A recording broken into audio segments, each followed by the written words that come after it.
Fact number 1. Telugu భాష సామాన్య శకం ముందు 5వ శతాబ్దం నుండి పురాతన ద్రవిడ భాషగా పరిగణించబడుతుంది. Fact number 2. తెలుగు భాషలో 56 అక్షరాలు ఉంటాయి. ఇందులో 16 అచ్చులు, 40 హల్లులుగా విభజించబడి ఉంటాయి. Fact number 3. భారతదేశంలో హిందీ, బెంగాలీ మరియు మరాఠీ తర్వాత అత్యధికంగా మాట్లాడే భాష తెలుగు. Fact number 4. అన్నమయ్య మరియు శ్రీశ్రీ వంటి ప్రసిద్ధ కవులతో తెలుగు భాష కవిత్వం మరియు సాహిత్యం యొక్క గొప్ప సాంప్రదాయం ఉంది. Fact number 5.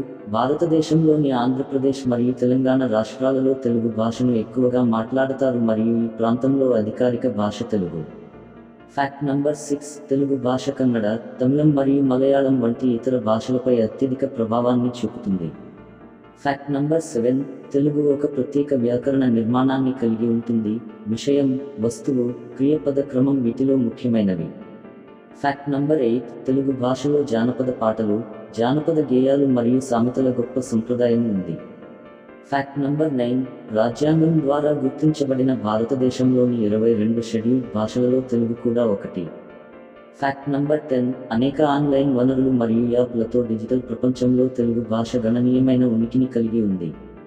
Fact number 11. తెలుగుకు పాలిమార్ఫిజం అనే ప్రత్యేక లక్షణం కలిగి ఉంది. ఇక్కడ ఒకే పదానికి బహుళ అర్థాలు ఉంటాయి. Fact number 12. తెలుగులో చిత్ర పద్యాలు అనే గొప్ప సంప్రదాయం ఉంది.